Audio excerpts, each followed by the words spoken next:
নমস্কার শ্রোতা বন্ধুরা, আপনারা শুনছেন বৃষ্টি ও গল্প। আমি পড়ছি হুমায়ুন আহমেদের লেখা একজন হিমু, কয়েকটি ঝিঁঝি পোকা। আজ তৃতীয় পর্ব। এখানে তুমি একটা ভুল করছো। শীতল পানীয় খেতে হয় কড়া, আর উষ্ণ পানীয় খেতে হয় হালকা করে। আমি কফির মগে চুমুক দিতে দিতে বললাম, আপনার এখানে আসা আমার জন্য শিক্ষা সফরের মতো। কত কি যে শিখি। আরেফিন সাহেব শীতল গলায় বললেন, তুমি কি আমাকে রিডিকিউল করার চেষ্টা করছো? জি না। আমি আমার দীর্ঘদিনের অভিজ্ঞতায় দেখেছি, যারা জোকারি করে তারা জোকারির ফাঁকে ফাঁকে অন্যকে রিডিকিউল করার চেষ্টাও করে। তুমি কফিটা খাচ্ছ না কেন? ভালো লাগছে না। ভালো না লাগলেও খেতে হবে। কেন? আপনি বানিয়েছেন বলে? আরেফিন সাহেব শান্ত গলায় বললেন, আমি তোমাকে ভয়াবহ কিছু কথা বলবো। কথাগুলি শোনার পূর্ব শর্ত হচ্ছে কফি খেয়ে শেষ করা। কফিতে আমি সামান্য রাম মিশিয়ে দিয়েছি।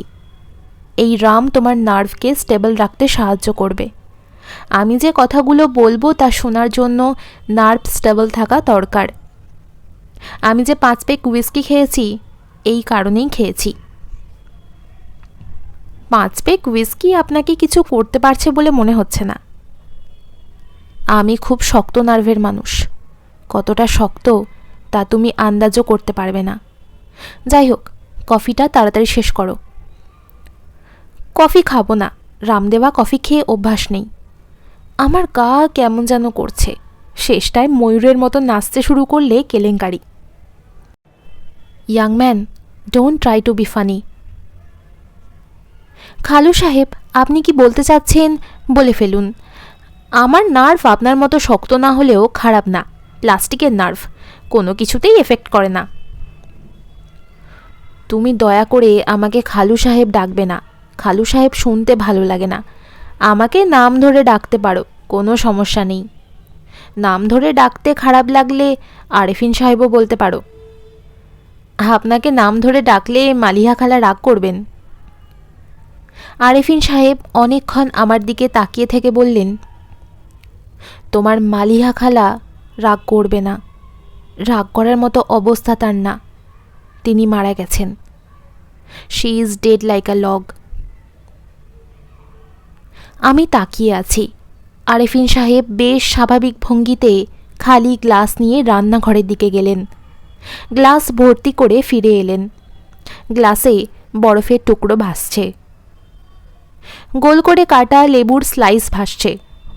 তিনি চুমুক দিতে দিতে বললেন, তাকে দেখে মনে হচ্ছে যে জিনিস তিনি খেতে খেতে এসেছেন তা অত্যন্ত স্বাদু। তিনি আমার সামনে বসতে বসতে বললেন, তুমি যে তোমার খালার মৃত্যু সংবাদ শুনে চেঁচিয়ে ওঠোনি, এতে আমি ইমপ্রেসড।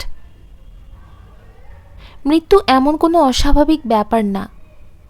মৃত্যু সংবাদ শুনে হাত পা এলিয়ে পড়ে যাওয়াও কোনো কাজের কথা না। বেশিরভাগ মানুষ এরকম করে। যাই হোক, এখন আমি পুরো ব্যাপারটা বলবো। তুমি মন দিয়ে শোনো।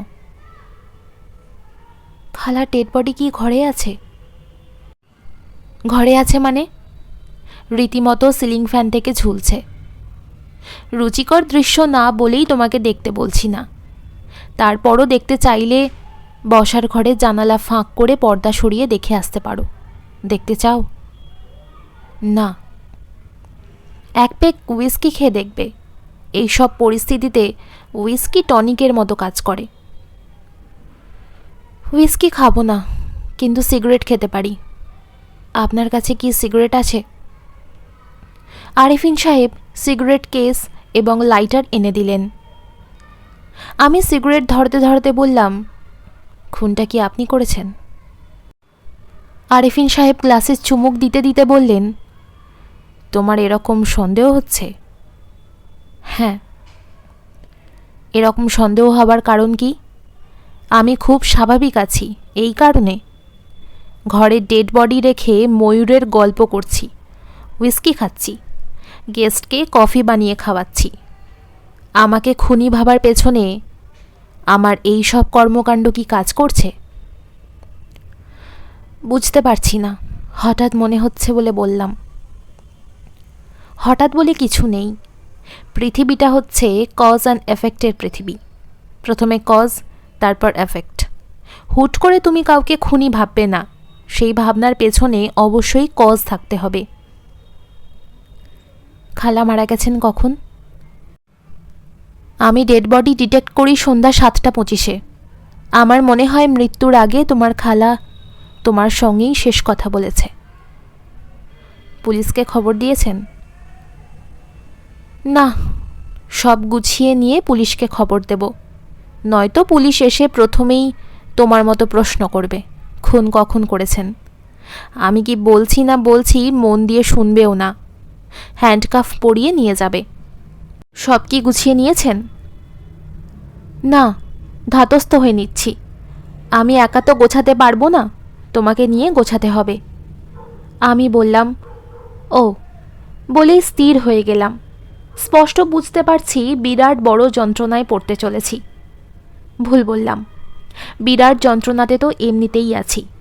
পুলিশ ছায়ার মতো পেছনে আছে, এখন পড়ব আরও গভীর যন্ত্রণায়। আমি বসে আছি জ্ঞানী অধ্যাপকের সামনে। অধ্যাপক সাহেব হালকা নীল রঙের ঢিলেঢালা পোশাক পরে সোফায় পা তুলে বসে আছেন, তার হাতে হুইস্কির গ্লাস।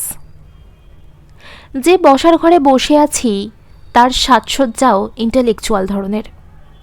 কার্পেটের ওপর শীতল পাটি, শীতল পাটির ওপর বেতের সোফা, বেতের সোফার গদিগুলোতে কাঁথা স্টিচের কভার। দেয়ালে পেন্টিং ঝুলছে, পিকাসোর ব্লু পিরিয়ডে আঁকা ছবির রিপ্রিন্ট। কার্পেটের রং বদল হলে পিকাসোও বদলাবেন বলে আমার ধারণা। ঘরে এসি চলছে, আরামদায়ক ঠান্ডা। এই বাড়িরই শোবার ঘরে একজন মহিলা সিলিং ফ্যানে ঝুলছেন, বিশ্বাস করা কঠিন। অধ্যাপক সাহেব রসিকতা করছেন না তো? জ্ঞানী মানুষদের রসিকতাও উচ্চ শ্রেণীর হওয়ার মতো। হয়তো দেখা যাবে মালিহা খালা শোবার ঘর থেকে বের হয়ে বলবেন, হিমু, কখন এসেছিস? জ্বর জ্বর লাগছিল বলে শুয়েছিলাম, কখন ঘুমিয়ে পড়েছি বুঝতেই পারিনি। তুই আমাকে ডাকলি না কেন? ছোট মাছ দিয়ে একটা টকের তরকারি করেছি, খেয়ে দেখ তো। আরেফিন সাহেব সরু চোখে আমার দিকে তাকিয়ে আছেন, ভুরু সামান্য কুঁচকে আছে, চিন্তার ভেতর আছেন বলে মনে হচ্ছে। হিমু। জি। আমার প্রথম কাজ হচ্ছে তোমার মন থেকে সন্দেহটা দূর করা। তোমার মন যদি লজিক্যাল হতো তাহলে গোড়াতেই আমাকে সন্দেহ করতে না। তোমার খালার ওজন 2 মণের কাছাকাছি। 2 মণি আলুর বস্তা সিলিং ফ্যানে ঝোলানো আমার পক্ষে অসম্ভব ব্যাপার। এই কাজে অতি অবশ্যই আমার একজন অ্যাকামপ্লিস লাগবে। অ্যাকামপ্লিস মানে আশা করি জানো, অ্যাকামপ্লিস মানে সাহায্যকারী। এখানে কি তোমার মনে হচ্ছে তোমার খালার এই গন্ধমাদন পর্বত আমার পক্ষে কপি কল ছাড়া সিলিং ফ্যানে ঝোলানো সম্ভব? না, সম্ভব না। Thank you. দ্বিতীয় লজিক হচ্ছে শোবার ঘরের দরজা ভেতর থেকে বন্ধ। আমার পক্ষে নিশ্চয়ই খুন করে ভেতর থেকে দরজা বন্ধ করে বাইরে চলে আসা সম্ভব না। জি না, সম্ভব না। তৃতীয় যুক্তিটি মারাত্মক। তোমার খালা একটা সুইসাইড নোট রেখে গেছেন, সো নাইস অফ হার। এই সুইসাইড নোটটাই আমাকে রক্ষা করবে। সুইসাইড নোটটা একটু পড়ে দেখি। নিশ্চয়ই পড়ে দেখবে। As a matter of fact তোমারই আগে পড়া উচিত, কারণ সুইসাইড নোটে তোমার নাম আছে। বলেন কি? আমি কেন? আরেফিন সাহেব পকেট থেকে কাগজ বের করে আমার কাছে দিলেন। এই ভয়াবহ কাগজ নিয়ে ভদ্রলোক এতক্ষণ নির্বিকার ভঙ্গিতে বসেছিলেন তা ভাবাই যায় না। দেখেই চিনলাম খালার হাতের লেখা। এরকম গুটি গুটি অক্ষরের লেখা স্লিপ আমি বেশ কয়েকটা পেয়েছি। এই কাগজটায় বল পয়েন্টে লেখা, আমার মৃত্যুর জন্য কেউ দায়ী নয়।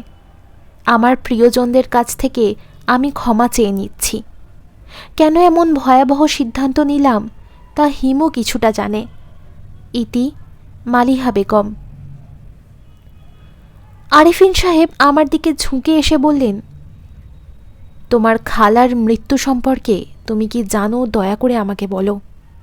পুলিশের আগে আমি জানতে চাই। আমাকে মানসিকভাবে প্রস্তুত থাকা দরকার। আমি কিছুই জানি না। তোমার কথা আমি বিশ্বাস করলেও পুলিশ করবে না। কোনো কিছু না জানলেও একটা কিছু বের করো, পুলিশকে বলতে হবে। আমি কি তোমাকে কোনো সাজেশন দিতে পারি? 3, পুলিশকে বলো যে তোমার খালার দাম্পত্য জীবন ছিল বিষময়। এটা মিথ্যাও নয়। আমার সম্পর্ক আদায় কাজকলায় এর চেয়েও খারাপ। তোমার খালা এ পর্যন্ত 2 বার আমাকে মেরে ফেলার চেষ্টা করেছে। বলেন কি? একবার থ্যাঙ্কসগিভিং ডেতে টার্কি কাটছিল, তখন আমার সঙ্গে কথা কাটাকাটি শুরু হলো। তোমার খালা তার টেম্পার লুজ করে ছুরি হাতে আমার ওপর ঝাঁপিয়ে পড়ে। আমাকে হাসপাতালে যেতে হয়েছিল। 5টা স্টিচ লেগেছে। ও, তুমি যেভাবে ও বললে তাতে মনে হলো আমার কথা বিশ্বাস করলে না। ঘটনা অনেক দূর গড়িয়েছিল। পুলিশি তদন্ত হয়েছে। আমেরিকান পুলিশের কাছে রেকর্ড আছে। ও, এইবারের ওটা আগের বারের চেয়ে ভালো হয়েছে। দ্বিতীয়বার খুনের চেষ্টা কিভাবে করে তা তোমাকে বলতাম। দ্বিতীয়বারের চেষ্টাটা ছিল হাস্যকর, ছেলে মানুষই চেষ্টা। কিন্তু হাতে সময় নেই। 10টা বাজে, পুলিশ চলে আসবে। পুলিশ কি কাঁটায় কাঁটায় 10টার সময়ই আসার কথা? আমার কথার জবাব দেওয়ার আগেই কলিং বেল বেজে উঠল। আমি চমকে আরেফিন সাহেবের দিকে তাকালাম। পুলিশ না তো? আরেফিন সাহেব বললেন, পুলিশ না। পুলিশ কখনো একবার বেল টেপে না। পৃথিবীর সবচেয়ে ভদ্র পুলিশ হচ্ছে ব্রিটেনের পুলিশ। এরাও পরপর 3 বার বেল টেপে। যাও, দরজা খোলো। আমার পক্ষে দরজা খোলা সম্ভব না। আমার পা টলছে। 5টা হুইস্কি খাওয়া ঠিক হয়নি। আমার লাস্ট লিমিট হচ্ছে 4। আমি দরজা খুললাম। মালিহা খালা দাঁড়িয়ে আছে, 2 হাত ভর্তি ব্যাগ। বাজার করে ফিরেছেন বোধহয়। খালা হাসি মুখে বললেন, তোকে বুদ্ধিমান ছেলে বলে জানতাম। তুই তোর খালু সাহেবের ফাঁদে এভাবে পা দিবি বুঝতেই পারিনি। দরজা ব্লক করে দাঁড়িয়ে আছিস কেন? একটু সরে দাঁড়া, আর মুখ থেকে জম্বি ভাবটা দূর কর। আরেফিন সাহেব বললেন, কিছু মনে করো না হিমু, তোমার সঙ্গে একটু প্র্যাকটিক্যাল জোক করলাম। তোমাকে দেখিয়ে দেখিয়ে হুইস্কি বলে যা খাচ্ছি তাও আসলে হুইস্কি না, জাস্ট প্লেন ওয়াটার। মানুষের সব কথা এমন চট করে বিশ্বাস করবে না। তবে মালিহা, তোমার এই নেফিও কঠিন চিজ, আমার কথা পুরোপুরি বিশ্বাস করলেও ভড়কায়নি, টাইট হয়ে বসেছিল। I am impressed.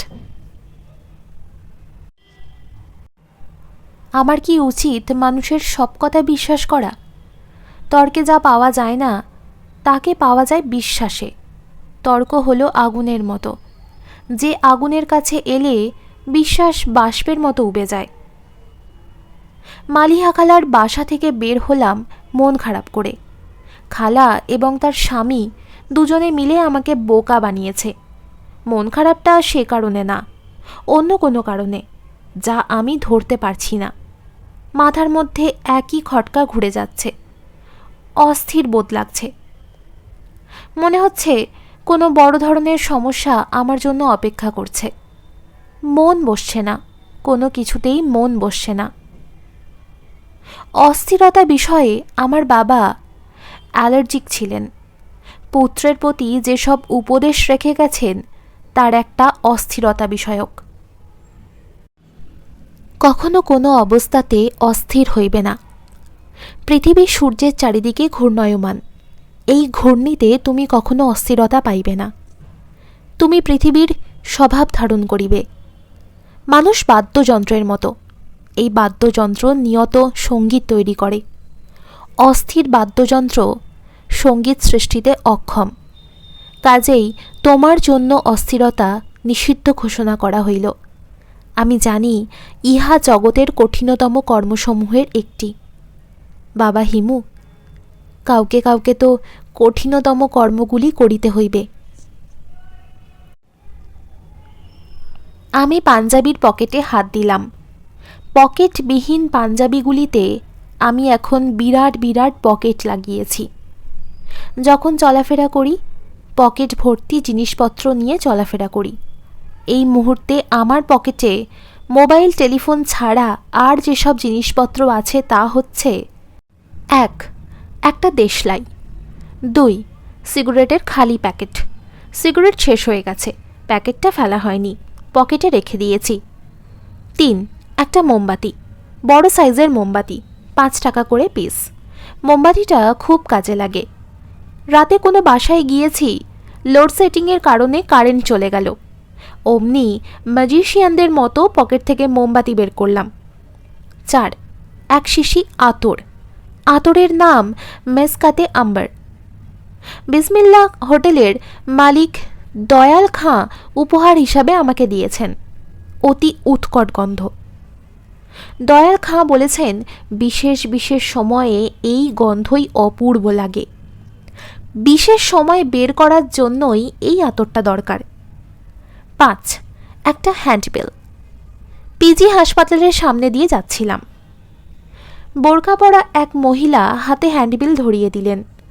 অনেক মানুষের হাতে হ্যান্ডবিল ধরিয়ে দেবার কাজটা বোরকা পরা মহিলারা করেন না। ইনি করছেন দেখে ভালো লেগেছে, তাই হ্যান্ডবিলটা রেখে দিয়েছি। হ্যান্ডবিলে জনৈক দেওয়ান কফল উদ্দিন জানাচ্ছেন যে তিনি গ্যারেন্টি সহকারে ক্যান্সারের চিকিৎসা করেন। হ্যান্ডবিলটা রেখে দিয়েছি, যদি কখনো সুযোগ হয় এই মহান চিকিৎসকের সঙ্গে কথা বলবো। পকেট থেকে দেশলাই বের করে আমি অপেক্ষা করছি। রাস্তা পার হয়ে একজন আমার দিকে আসছেন। তার হাঁটার ভঙ্গি বলে দিচ্ছে তার পকেটে সিগারেট আছে, কিন্তু দেশলাইয়ের অভাবে ধরাতে পারছেন না। খুবই আশ্চর্যজনক ব্যাপার হচ্ছে, নিশিরাতে যারা চলাফেরা করে তাদের বেশিরভাগের সঙ্গেই দেশলাই বা লাইটার থাকে না। ব্রাদার, আগুন হবে। আমি দেশলাই দিলাম, তিনি সিগারেট ধরালেন।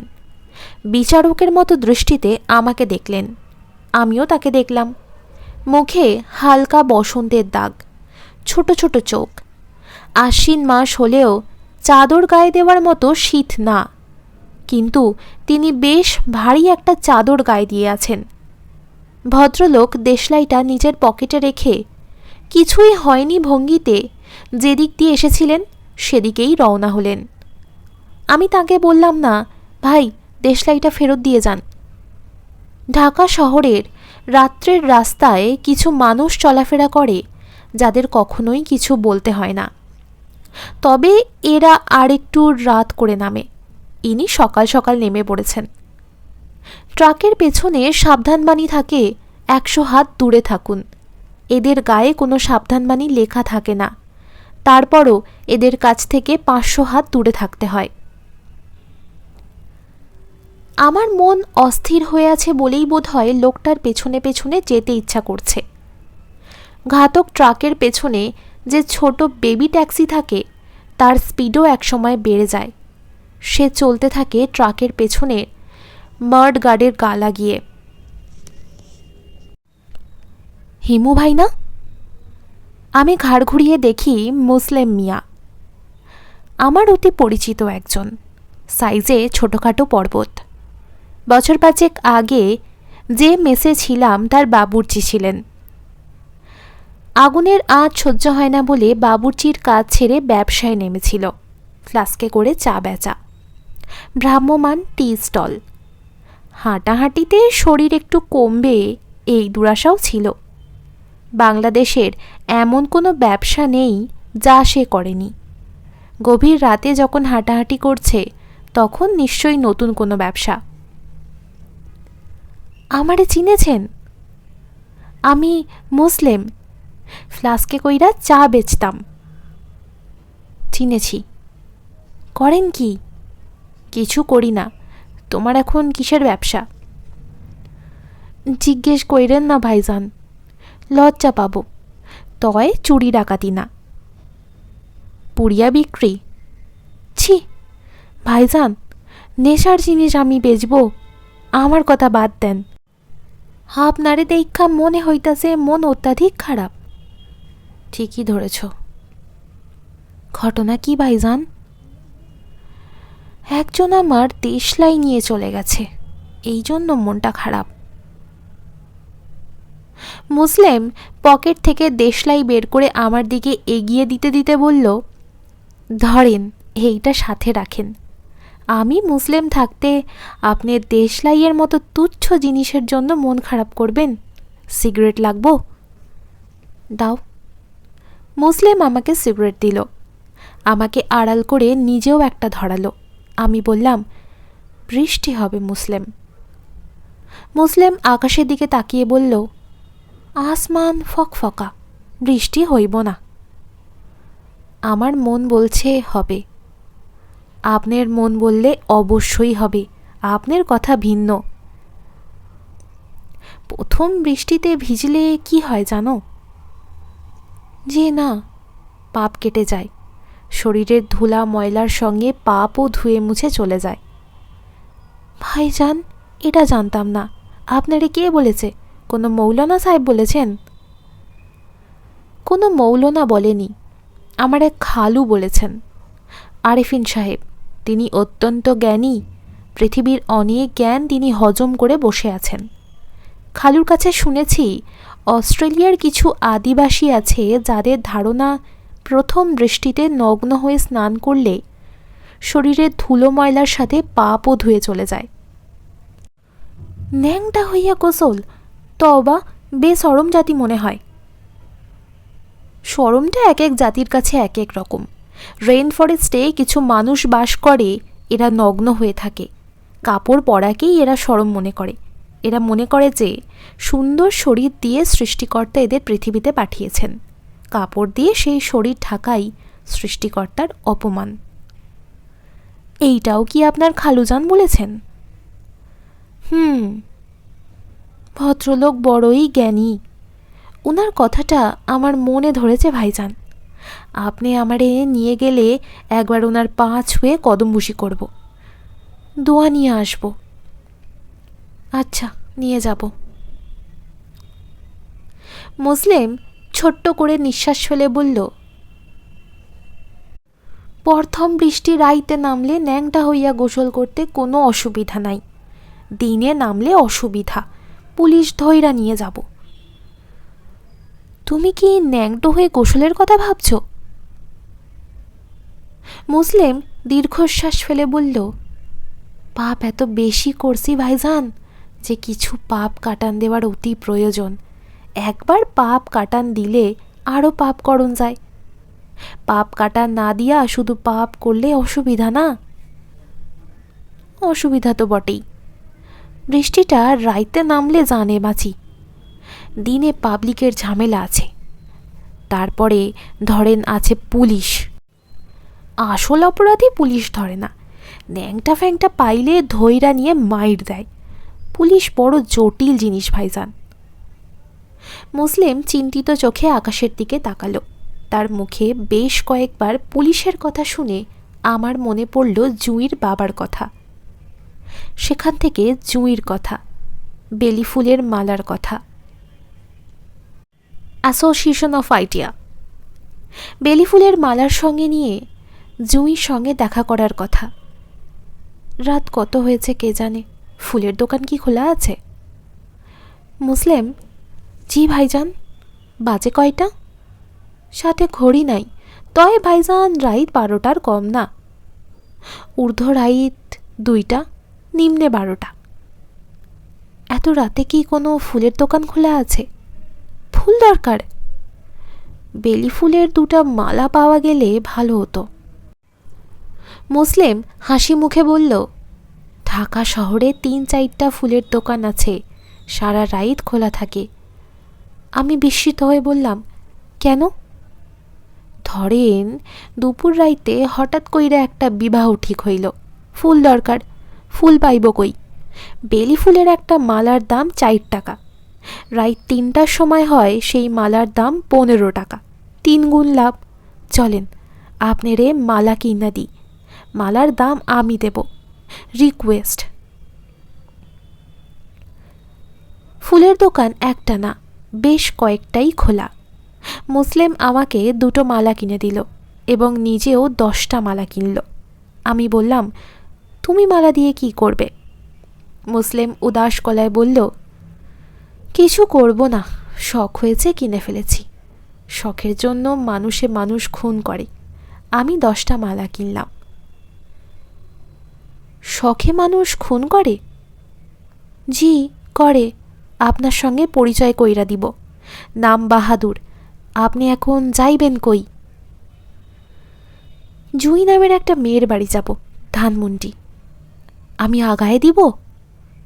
না, আগায় দিতে হবে না।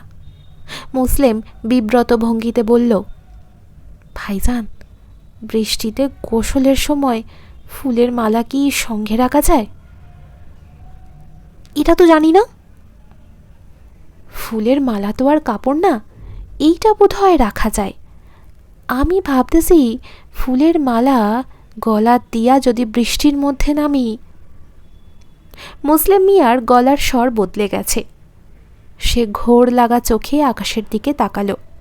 বৃষ্টির প্রতীক্ষা। ধারা বৃষ্টিতে নগ্ন স্নানের ব্যাপারটা মুসলিমের মাথায় ঢুকে গেছে। ব্যাপারটা সে মাথা থেকে বের করতে পারছে না, বার করার চেষ্টাও করছে না, বরং উল্টে আরও ভালো মতো ঢোকানোর চেষ্টা করছে। এই ধরনের ব্যাপার আমি আগেও লক্ষ্য করেছি। হঠাৎ কোনো একটা ব্যাপার মানুষের মাথায় ঢুকে যায়, হাজার চেষ্টা করেও সে এটা বের করতে পারে না। আমি একজনকে জানি যার মাথায় শিমুল গাছের লাল ফুল কি করে যেন ঢুকে গিয়েছিল। প্রথম দিকে সে শিমুল গাছ দেখলেই থমকে দাঁড়িয়ে যেত, মুগ্ধ গলায় বলতো, বাহ, কি সুন্দর লাল টকটকা ফুল। তারপর সে উচ্ছ্বসিত হতে শুরু করলো, বলতে শুরু করলো, গাছের মাথায় কি আগুন লেগেছে? আগুন নিভাতে দমকল লাগবে। যত দিন যেতে লাগলো শিমুল ফুল তার মাথায় ততই ঢুকে যেতে লাগলো। শেষের দিকে তার কাজ হলো শিমুল গাছের সঙ্গে কথা বলা। যখন ফুল ফোটার সময় না, তখন সে গাছের কাছে যাবে, গাছকে বলবে, হ্যালো বৃক্ষ, এই বছর মাথায় ঠিকমতো আগুন লাগাতে পারবি তো? দেখিস আগুন যেন ঠিকঠাক লাগে। ইজ্জত কা সওয়াল, গত বছর তোর আগুন জমে নাই, লালটা কমতি ছিল।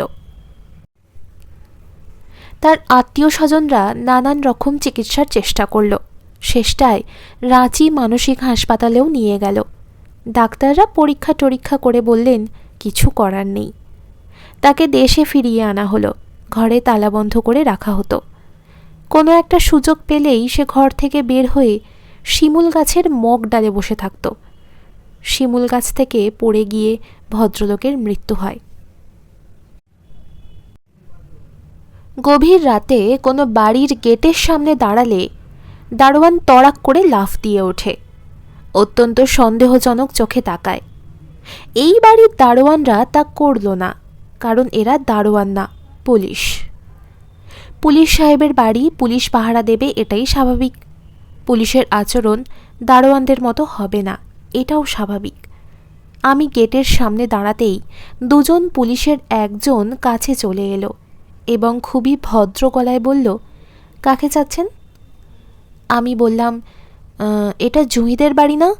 আমি জুঁইর কাছে এসেছি, দয়া করে একটু খবর দিন। বলুন হিমু।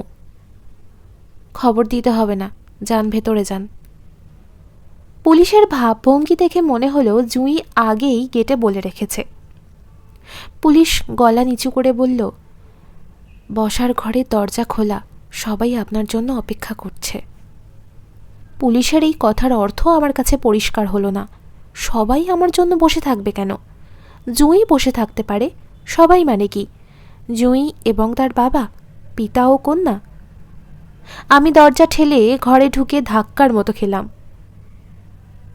রুদ্ধদ্বার বৈঠকের মতো পরিস্থিতি। 5 জন পুরুষ মানুষ বসে আছেন। একজনের গায়ে পুলিশের ইউনিফর্ম, মনে হচ্ছে অতি গোপন কোনো আলোচনা চলছে। সবাই আমার দিকে তাকিয়ে আছে। হঠাৎ ঘরে কেউ ঢুকলে সবাই তার দিকে তাকিয়ে থাকবে, এটাই স্বাভাবিক, কিন্তু এক দৃষ্টিতে তাকিয়েই থাকবে এটা স্বাভাবিক না। জুঁইয়ের বাবা উঠে দাঁড়ালেন এবং আমার কাছে চলে এলেন। আমার সালাম আলাইকুম বলা উচিত, কিন্তু পরিস্থিতি এমন যে সামাজিক সৌজন্য না করলেও হয়। ভদ্রলোক শান্ত গলায় বললেন, জুঁই কোথায়? আমি মিষ্টি করে হাসলাম, যে হাসির অর্থ জুঁই কোথায় বলছি, এত অধৈর্য হচ্ছেন কেন? পরিস্থিতি এমন যে আমি যদি বলি জুঁই কোথায় তা তো জানি না, তাহলে শুরুতেই ভয়ঙ্কর কিছু হয়ে যেতে পারে। ঝড়ের প্রথম ঝাপটাটা মধুর হাসি দিয়ে সামলানো হলো। এখন দ্বিতীয় ঝাপটাটার প্রস্তুতি। ঝড়ের দ্বিতীয় ঝাপটাটা প্রথম ঝাপটার মতো শক্তিশালী হয় না, এবং দ্বিতীয় ঝাপটার জন্য এখন আমার মানসিক প্রস্তুতি আছে, প্রথমটার জন্য ছিল না। জুঁইয়ের বাবা বললেন, এসো বসো। আমি গোল টেবিল বৈঠকে সামিল হলাম। জুঁইয়ের বাবা আমার দিকে ইঙ্গিত করে অন্যদের বললেন, এ হিমু। একসঙ্গে সবার চোখ সরু হয়ে গেল, অর্থাৎ আমার নামের সঙ্গে এরা পরিচিত। জুঁইয়ের বাবা বললেন, হিমু, এখন বলো জুঁই কোথায়? কোনো হাঙ্কি পাঙ্কি না, স্ট্রেট কথা বলবে। মধুর হাসি দ্বিতীয়বার দেওয়া ঠিক হবে কিনা আমি বুঝতে পারছি না। ঝড়ের দ্বিতীয় ঝাপটাটা শুরু হয়েছে। সমস্যা হলো এই ঝাপটা প্রথমটার মতোই শক্তিশালী। আমি কি করব বুঝতে পারছি না। বড় ধরনের বিপদে প্রকৃতি নিজে হাল ধরে, এখানেও তাই হলো। হঠাৎ ইলেকট্রিসিটি চলে গেল, পুরো বাড়ি অন্ধকারে ডুবে গেল। বড়লোকদের বাড়িতে ইলেকট্রিসিটি চলে গেলেও সমস্যা হয় না, তাদের নানান ব্যবস্থা থাকে। জেনারেটর চালু হয়ে যায়, আইপিএস চালু হয়, একসঙ্গে অনেকগুলো চার্চ লাইট জ্বলে ওঠে। এখানে তা হচ্ছে না, অন্ধকার বাড়ি, অন্ধকারই হয়ে আছে। একজন বিরক্ত গলায় বললেন, রাত 1টার সময় কিসের লোডশেডিং? কলকারখানা সবই তো এখন বন্ধ। স্যার, আপনার বাড়িতে আইপিএস নেই? জুঁইয়ের বাবা বললেন, আছে, ইলেকট্রিক্যাল লাইনে কি যেন সমস্যা হয়েছে। এই রহমত, মোমবাতি জ্বালাও। অন্ধকার ঘরে ছোটাছুটি হচ্ছে, মোমবাতি পাওয়া যাচ্ছে না। আমি কিছুক্ষণ অপেক্ষা করে পকেট থেকে মোমবাতি বের করলাম, দেশলাই দিয়ে মোমবাতি জ্বালালাম। খাকি পোশাক পরা ভদ্রলোক বিস্মিত হয়ে বললেন, আপনি পকেটে মোমবাতি নিয়ে ঘুরে বেড়ান? আমি বললাম, জি স্যার, কখন দরকার পড়ে যায়। পরিস্থিতি এখন সামান্য হলেও আমার দিকে। সবাইকে সামান্য হলেও হকচকিয়ে দিয়েছি। এখন আমি যা বলবো সবাই তা শুনবে। সামান্য একটা মোমবাতি জ্বালিয়ে এই অসামান্য ব্যাপারটা করা হয়েছে। আমি জুঁইয়ের বাবার দিকে তাকিয়ে বললাম, স্যার, জুঁই কোথায় আমি জানি না। রাত 10টায় এই বাড়িতে এসে আমার কফি খাওয়ার কথা, আসতে সামান্য দেরি হয়েছে। জুঁই এত রাতেও বাড়িতে ফেরেনি শুনে আমি অবাক হচ্ছি। তুমি বলতে চাচ্ছ তুমি তার হোয়ার অ্যাবাউটস জানো না? জি না। তোমার সঙ্গে মোবাইল আছে না? জি আছে। অন করা আছে? জি আছে। সে মোবাইলে তোমার সঙ্গে যোগাযোগ করেনি? জি না। আমি লক্ষ্য করলাম জুঁইয়ের বাবার সঙ্গে খাকি পোশাক পরা ভদ্রলোকের চোখের ইশারায় কিছু কথা হচ্ছে। মোমবাতির অল্প আলোয় চোখের ভাষা ঠিক পড়া যাচ্ছে না। অবশ্যই আলো বেশি থাকলেও লাভ হতো না। চোখের ভাষা এক এক শ্রেণীর জন্য এক এক রকম। অফিসের কেরানিদের চোখের ভাষা এবং পুলিশের চোখের ভাষা এক না। আমি শুধু রাস্তায় যারা হাঁটাহাঁটি করে তাদের চোখের ভাষা পড়তে পারি, অন্যদেরটা পারি না। হিমু, জি স্যার। জুঁই আজ সন্ধ্যাবেলা বাড়ি থেকে বের হয়েছে। এখন রাত বাজছে 1:20, এখনও ফিরছে না। কোনো বান্ধবীর বাড়িতে বসে আড্ডা দিচ্ছে। আড্ডা দিতে গিয়ে এত রাত হয়ে গেছে, বুঝতে পারেনি। ওদের আবার টেলিফোনও নষ্ট, খবর দিতে পারছে না। হিমু শোনো, তোমার এত কথা বলার দরকার নেই। তুমি যেখানে থাকো সেখানে চলে যাও। জুঁই খুব সম্ভব তোমার সঙ্গে যোগাযোগ করবে এবং যোগাযোগ করা মাত্র আমাকে জানাবে। জি আচ্ছা, আমি কি এখনই চলে যাব? হ্যাঁ, গাড়ি তোমাকে নামিয়ে দেবে। কোনো দরকার নেই স্যার। তোমার দরকার না থাকতে পারে, আমার আছে। আমি ফুঁ দিয়ে মোমবাতি নিভিয়ে মোমবাতিটা আবার পকেটে ভরে উঠে দাঁড়ালাম। আমার মোমবাতি আমি নিয়ে যাব, এটাই স্বাভাবিক। মাঝে মধ্যে খুব স্বাভাবিক কাজও আশপাশের সবার চোখে অস্বাভাবিক মনে হয়।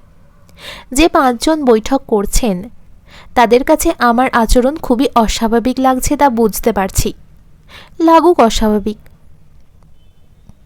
মানুষকে সবসময় স্বাভাবিক লাগবে এটা কোনো কাজের কথা না। প্রাণী হিসাবে মানুষ অস্বাভাবিক। সে স্বাভাবিকের ভঙ্গি করে পৃথিবীতে বাস করে। আমি পুলিশের গাড়িতে উঠতে যাচ্ছি, জুঁইয়ের বাবা বের হয়ে এলেন এবং গম্ভীর গলায় বললেন, এক কাজ করো, তুমি তোমার মোবাইলটা রেখে যাও। আমি মোবাইল তার হাতে দিলাম।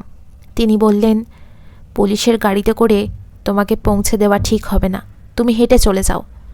আমি বললাম, জি আচ্ছা স্যার। শেষ হলো 3য় পর্ব।